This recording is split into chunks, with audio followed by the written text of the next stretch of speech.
We have arrived at the home. It's on top of a mountain on Todd, in Todd, North Carolina. It's actually, you go over the top of the mountain and then start coming back down the opposite side. So, we're going over and just kind of finding our way in right now. Obviously, it's a tile tear out. I'll show you our entranceway. Hey, baby. So this is our entranceway.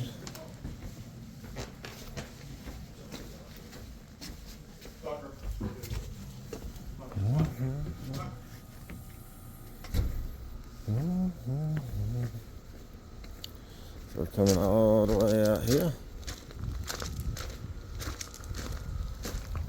So it's actually not that bad. And that's what we got. That's what we're going to be working with. Alright guys, anything I run into on a job, I show you what it is, how we work through it, and all that. So, obviously, on a tear out, nobody has x-ray vision, so we don't know what to expect. This had a piece of trim going across the front of the cabinets here, and of course going across the front of the tile. You guys know anytime you have tile countertops, you always have that piece of trim. So when we pop it off, we notice that this piece over here is about 3/4 inch higher than the rest of the cabinets. If you've got a substrate, you can't get in there to shim it up and support it and all that. So, of course, let the customers know the situation and kind of gave them the options. We can, get that trimmed down, or we can, cut holes in the substrate and get the shims in there. And I know a lot of you in the comments are going to be saying you guys aren't cabinet people, blah, blah, blah. I know, I told the customers that, but we try to do the best we can to help people. So they actually called their guy who does this, and he's going to try to make his way out here and trim that down. And we're just going to kind of stay busy on everything else, and try to work with them and get their countertops in. We was supposed to be here yesterday, so we're a day late. Anyway, but I'll show you kind of what this ends up being and all that once we get everything taken care of. And if you have any questions, I'll do my best to answer them. It's not the first time I've seen this, and we can use multi-tools and things like that and cut it down. But without having the proper tools, sometimes you get some chips and things like that in the wood, and it's scary. And it's, you don't want to do surgery on somebody's cabinet when you're not a cabinet surgeon, you know what I mean? As I got so preoccupied with this, so anytime you have a tear out, you got to see how everything's connected and so on and so on. So this piece of tile's up. If you look, we've got a screw here. That shows us that this substrate is screwed down.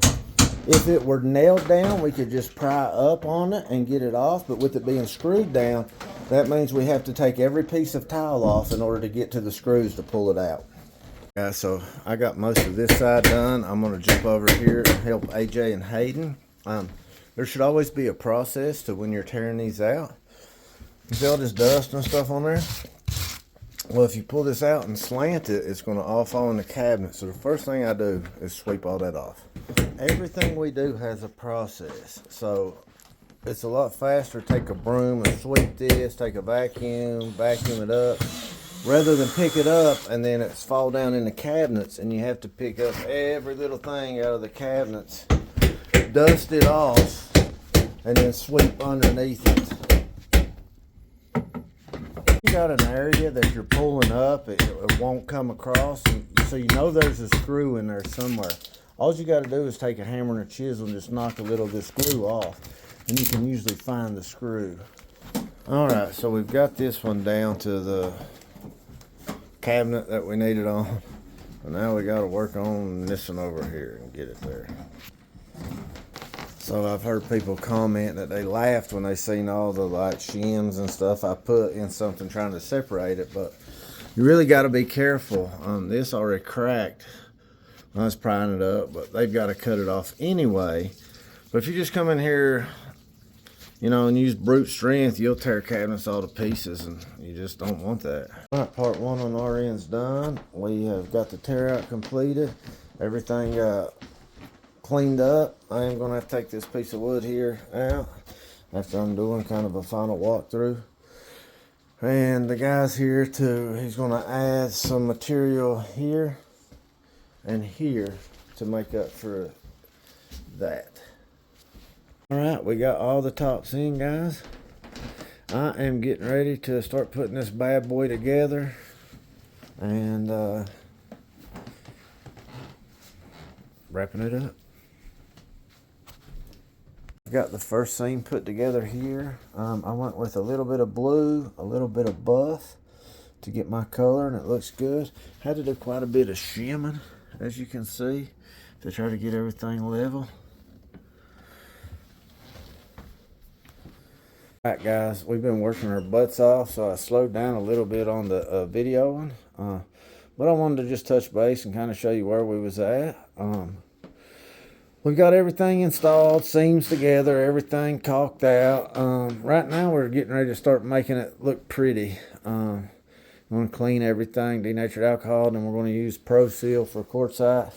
Seal it up real good and clean up the floor and clean up our mess and get out of here. So I'll keep showing you as we progress through it. Alright guys, we finished and it is getting late.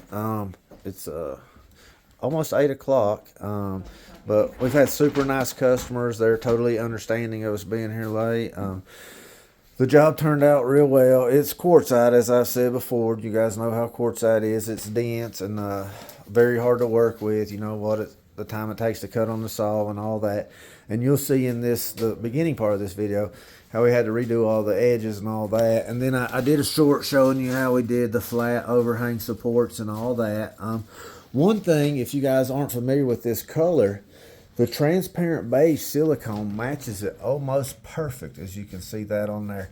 When I mixed my color for my seams, I actually did a touch of blue and then the buff color. And then in the veining, because we had issues with all these veinings, you can see the color I matches the other veins perfect. That we just used some yellow, some red brown, and then just a touch of brown. So just, you know, remember that for your colors if you ever work with this. But also the Pro Seal sealer. I don't know how familiar you guys are with it. You know, it's for quartzite. It's the most expensive sealer. It's what they tell you all to use for quartzite so it doesn't absorb the moisture. But my goodness, it's some stinky stuff. And the stone absorbs it like crazy. So, you know, you're paying $65 for a small bottle and you might get 3 jobs out of that bottle. So just bear that in mind when you're, you know, pricing your jobs and this and that. But guys, I appreciate you watching. If you have any questions, feel free to leave it in the comments and I'll do my best to answer it if you're nice. If not, I probably won't be nice either. But I'll see you on the next one.